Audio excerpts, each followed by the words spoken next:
안녕하세요. 목다나 시당입니다. 오늘은 5반기로 한번 기해년 한 해 음력 이제 6월이 다가오잖아요. 5월이 지금 거의 다 가고 6월달이 오고 있어요. 6월 한 달을 5반기점으로 한번 이제 나이대로 띠대로 한번 이야기를 해볼게요.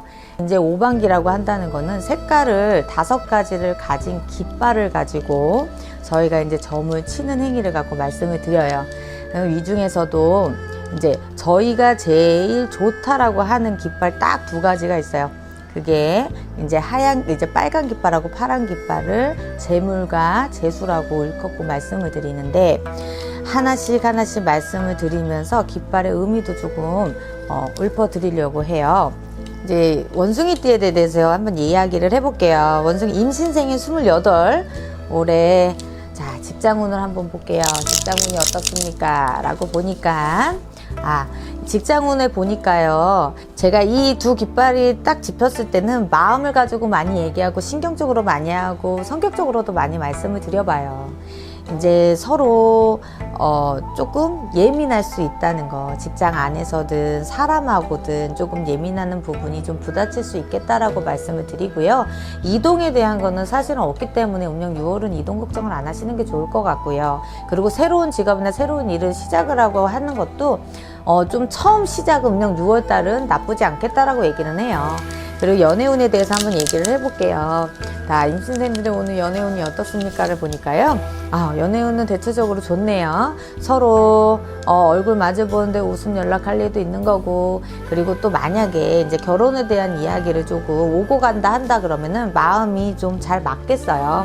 그렇게도 얘기를 하고, 또 새로운 연애도 시작을 할 수 있는 또 달수가 되니까요. 이번 달은 그래도 외로움은 좀 덜 하겠다 말씀을 드리고, 건강을 한번 볼까요? 28의 건강운을 보니까요. 건강 쪽으로 사실은 이게 신경계통일 수도, 이게 이제 그 혈압 쪽일 수도 있어요. 하지만 이게 신경계통도 있지만 낙상, 이렇게 다치고 뭐 이렇게 기부싸고 이런 것도 얘기하거든요. 그래서 그런 부분은 좀 조심하시면 괜찮게 무난히 넘어갈 수 있겠다. 자, 오늘 또 경신생이죠. 이제 올해 40이네요. 올해 직장의 운이나 일운이나 아니면 사업운을 한번 볼게요.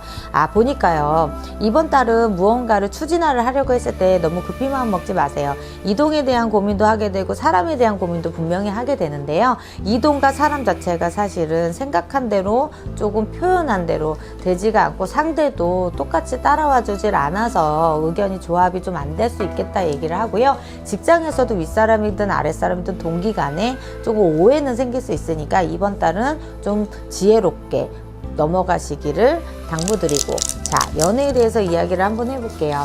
연애운을 갖고 이야기를 해보니까요. 집터에서 또 집안에서 부부끼리는 사실은 변동은 있을 수 있겠다라고 얘기를 하는데 이사에 대한 얘기를 할 수 있고요. 무엇보다 집안에서 집안 문제 때문에 서로 각자의 집안 때문에 조금 이야기는 왔다 갔다 할 수 있는데 많이 돌아다닐 수 있어요. 그게 서로 손잡고 돌아다니는 일이니까 나쁘게 해석은 안 합니다. 그리고요. 올해 건강에 대해서 한번 얘기를 해볼게요.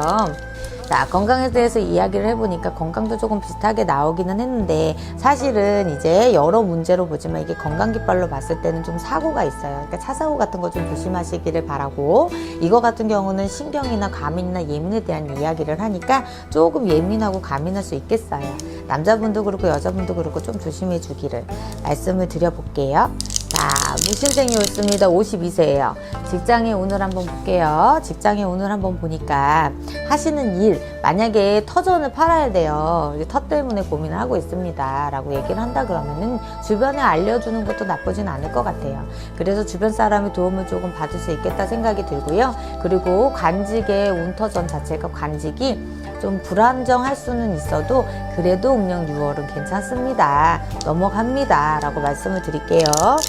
그리고 연애운에 대해서 이야기를 해보니까요. 사실은 연애적으로 음력 6월 달에 우리 52세의 무신생들은 그렇게 좋게 풀어나진 않겠네요. 부부간에도 사실은 서로 마음이 조금 단합이 안 되고 화합이 안 돼서 서로 그런 마음은 아니지만 좋은 말로 조금 바꿔서 한다 그런 문제가 없지만 자꾸 마음과 말이 달리 나갈 수 있겠어요. 그래서 그 부분, 그리고 또 이제 식구들 때문에 조금 싸울 일이 있을 수 있겠어요. 자식 문제든 이제 부모 문제든 좀 그런 걸로 의견이 좀 단합이 덜 될 수 있겠다. 그럼 6월달은 지나 생각해보면 어떨까요 싶기도 해요. 그리고 또 건강에 대해서 이야기를 해보니까 자, 건강운이 어떻습니까? 보니까요. 건강 같은 경우는 일단은 이거는 사실은 이제 속이나 이제 뭐 뭐 소화 부분이나 뭐 이런 계통 있잖아요. 그런 계통을 조금 돌보세요 라고 말씀을 드리고, 요 같은 경우는 이제 남하고 같이 놀러 가도 누가 밀어도 엎어지는 거고 다칠 수 있잖아요. 그래서 그런 부분만 조심하면 무탈하게 갈 수 있겠습니다 라고 말씀을 드릴게요. 자, 그리고 자, 이번엔 병신생들 옳습니다. 64세가 되네요. 직장에 운을 가지고 말씀을 드려보니까 하시는 일을 사실은 음력 6월 달에 급히 추진하지 마세요. 조금만 달수를 밀어보시는 게 어떨까 싶고요. 그리고 사람하고 겹친 일이 있다 그러면은 너무 무리하게 일 진행을 안 하시는 게 좋겠어요. 서로가 귀인이 되려고 만났는데 개인스럽게 속상할 일이 있을 수 있겠습니다. 자, 그리고 병신생에다 연애운도 얘기를 해볼게요. 연애운도 얘기를 해보니까 아이고 이렇게 저렇게 마음이 단합이 좀 덜 될 수 있겠다. 그러기는 해도 직성이라는 건 가진 성질들이잖아요. 같은 선진들이 자꾸 오르다 보면은 좋은 얘기도 사실은 달리 가게 돼서 좀 오해의 소지가 될 수 있겠다라고 얘기를 하는데, 웬만하면 다른 사람을 두둔하는 일을 조금 피하시면 어떨까 싶어요. 자, 그리고 건강에 대한 이야기를 한번 해볼게요. 자, 건강 쪽을 보니까요. 신경 쪽도 그렇지만은 다치는 것도 그렇고 너무 높은 산행을 좀 피하시는 게 어떨까. 그러니까 무리한 운동은 6월달은 좀 피하세요 하고 싶어요. 지금까지 원숭이띠들에 대해서 이제 5반기로 한번 이야기를 해봤어요. 5반기는 의미가 여러 가지가 있고 많이 바뀔 수도 있습니다. 그리고 사주팔자에 따라서 다 성향에 따라 달라질 수 있다는 점도 알아주셨으면 좋겠고, 일단은 지금 원숭이띠들이 음력 6월이 이렇습니다 하고 좀 참고하시라 말씀드려봤어요. 6월 한 달이 하루가 지나 편안한 하루가 되시기를 바라볼게요. 오늘은 여기까지 할게요. 감사합니다.